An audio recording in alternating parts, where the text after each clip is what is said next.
Assalamualaikum warahmatullahi wabarakatuh. Perkenalkan, nama saya Surya Maulana dari Prodi Ikor Ilmu Keolahragaan Fakultas Kesehatan dengan NPM 2010-631240029.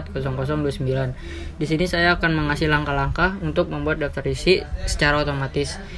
Saya di sini udah mengambil contoh makalah tersebut. Saya coba share screen. Oke. Di sini sudah ada makalahnya, dan namun di sini belum ada daftar isinya. Pertama-tama awal-awal kita menggunakan butuh lahan kosong untuk daftar isi tersebut. Oke, di sini sudah ada lahan kosong. Dari sini kita akan membuat daftar isinya. Kita taruh di tengah dulu, kita ketik daftar isi. Oke. Nah, di sini ketika sudah, kita pencet CTRL F. Nah, di sini udah ada nih seperti ini, gambar seperti ini. Ketika sudah ada, di sini ada 3 pilihan, dan kita ngambil yang pertama. Nah, jika sudah, waktunya kita blok bagian bab 1 ini. Nah, jika sudah diblok, nah kita tinggal pilih antara heading 1 dengan heading 2. Rata-rata kebanyakan kita awal pakai heading 1 dulu ya. Heading 1 dulu untuk bab pertama. Dan di sini sudah muncul nih seperti ini. Oke, yang kedua tentang pendahuluannya. Kita blok dan klik heading 2. Kenapa heading 2? Karena bab 1 itu kan masih di pendahuluan. Jadi kita bisa kliknya di heading 2 atau enggak heading 1 dulu, enggak apa-apa. Karena kan hampir sama kayak pembukaannya lah. Nah, ini latar belakangnya nih. Nah, latar belakangnya kita taruh di heading 2 karena ini udah termasuk isi dari pendahuluan tersebut. Kita pencet oke. Jadi dia ada di bawah pendahuluan karena isi duluan tuh ada di pendahuluan. Oke, yang kedua itu ada di bagian rumusan masalah. Kita blok lagi sama seperti yang tadi, kita blok taruh di heading 2. Nah, di sini udah ada latar belakang dan rumusan masalah. Oke, dan di sini ada tujuan penulisan. Kita blok lagi, taruh di heading 2. Oke, jika sudah, kita scroll lagi ke bawah. Nah, di sini ada manfaat penulisan. Kita coba blok lagi dan taruh di heading 2. Oke.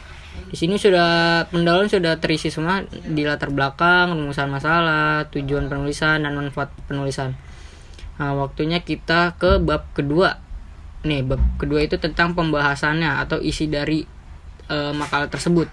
Nah, jika sudah, kita blok lagi, kita taruh di heading 1, dan dia bakal membuka lembaran baru, kayak lembaran baru gitulah ya, buat isinya gitu berbeda. Nah, pertama-tama kita ketik untuk yang sejarah renang Indonesia, kita taruh di heading 2. Dan ini adalah isi dari pembahasan tersebut, kayak isu-isunya lah. Oke. Nah, yang kedua kita cari lagi sampai habis. Di sini ada renang gaya dada, kita copy lagi, taruh di heading 2. Oke. Dan ini ketiga ada teknik renang gaya dada, kita blok lagi, kita taruh di heading 2. Oke, jika sudah semua, apakah sudah semua, kita cek lagi ya sebelum semuanya itu terlewatkan gitu ya. Oke, sudah semua. Sekarang kita ke bagian penutup bab ketiga. Kita blok lagi sama seperti yang tadi ya. Kita blok, taruh di heading 1. Dan kedua di sini ada kesimpulan. Kita blok lagi, taruhnya itu di heading 2. Oke, jika sudah, ini masih ada lagi saran. Kita taruh di heading 2, dan ini ada daftar pusaka. Kita blok, taruh di heading 1. Oke, jika sudah, kita ke bagian insert. Nah, di bagian insert kita menggunakan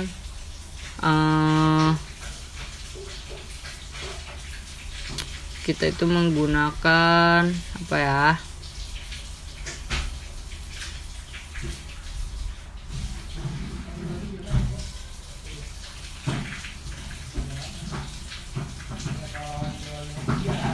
Sorry guys, kayaknya ini bukan di insert.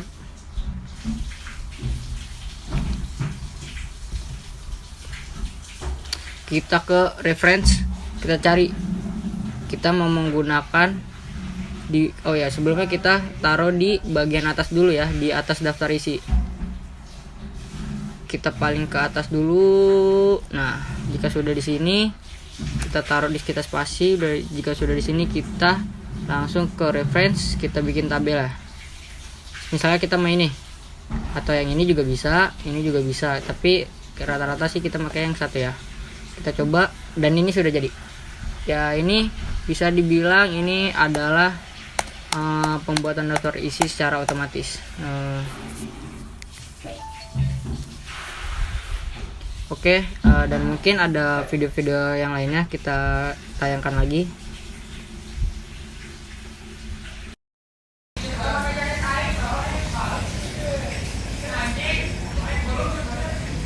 Oke, sekarang kita lanjut untuk menggunakan hyperlink di PowerPoint.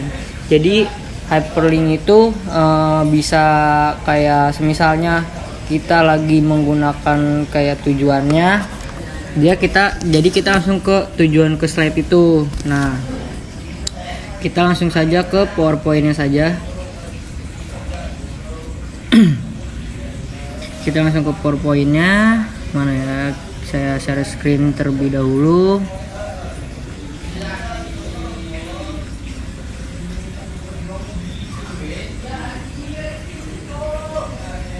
Oke, setelah kita sudah membuka PowerPoint, selanjutnya kita akan seperti biasa, kita sudah ada contoh PowerPoint-nya. Ini saya mengambil dari contoh presentasi aplikasi komputer. Oke, dari sini kita akan menggunakan contohnya, kita yang contohnya ini kita blok. Oke, nah sesudahnya kita blok, kita ke insert dan ke hyperlink. Jadi hyperlink ini kita langsung menuju ke place in this document. Nah, jadi semisalnya saya di sini kan ngambilnya kan contoh presentasi aplikasi komputer. Nah, di sini misalnya presentasinya itu ada di slide nomor ketiga. Ya kan? Kita klik OK. Nah, jadi hyperlink itu seperti kita mau klik, dia langsung ke slide nomor 3. Tuh. Ini langsung ke slide nomor 3. Kita lihat lagi ya. Mana ya? Ini dia langsung ke slide nomor 3. Kita coba ulang. Kita pencet aja sekali, dia langsung ke nomor 3. Oke. Nah, itu kegunaan untuk hyperlink. Dan coba kita lagi ke misalnya di bagian ini nama. Kita coba ini, kita blok.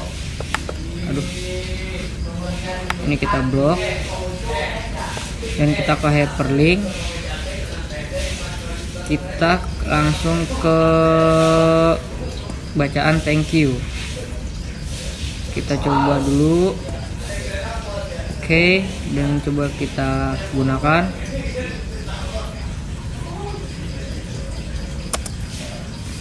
Oke, ini sudah bisa ya guys. Dan itu kegunaan untuk hyperlink, dan untuk video selanjutnya nanti saya lanjutkan. Sekarang saya lanjut dengan pembuatan Excel, Microsoft Excel. Di sini saya akan mencoba share screen lagi tentang Excel.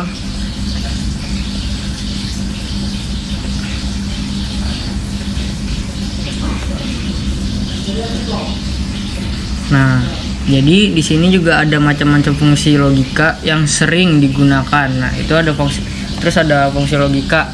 Nah, terus fungsi itu ada apa aja sih? Ada fungsi not. Nah, fungsi not itu yang ini. Nah, fungsi not itu suatu fungsi yang digunakan untuk membalik suatu nilai logika. Nah, itu ada sintaks. Nah, seperti yang sama kayak ini, sama dengan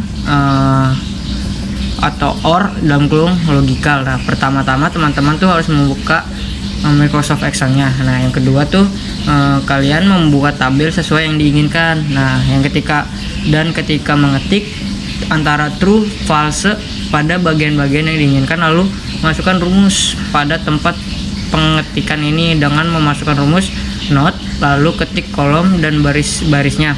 Contohnya kayak seperti ini yang di atas. Sorry, kita editing dulu. Nah, contohnya kayak yang di atas ini. Nah,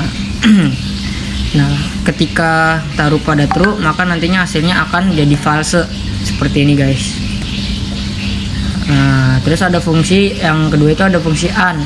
Nah, suatu fungsi yang apabila salah satu pernyataan bernilai S atau salah, maka pernyataan kombinasinya juga akan bernilai salah, ya kan? Nah, yaitu rumusnya itu kayak sama dengan AND dalam kurung logical 1 atau logical 2 tutup kurung. Nah, jika tidak hanya terbatas dengan 2 syarat atau logical saja, melainkan bisa lebih banyak. Nah, sama halnya seperti fungsi not, nggak jauh beda.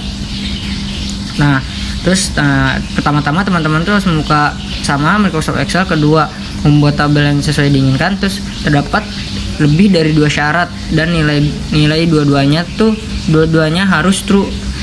Bagian yang diinginkan lalu masukkan rumus pada tempat pengetikan. Nah, rumusnya itu ada yang ini, guys, kita pencet dulu N ya. Nah, rumusnya itu ada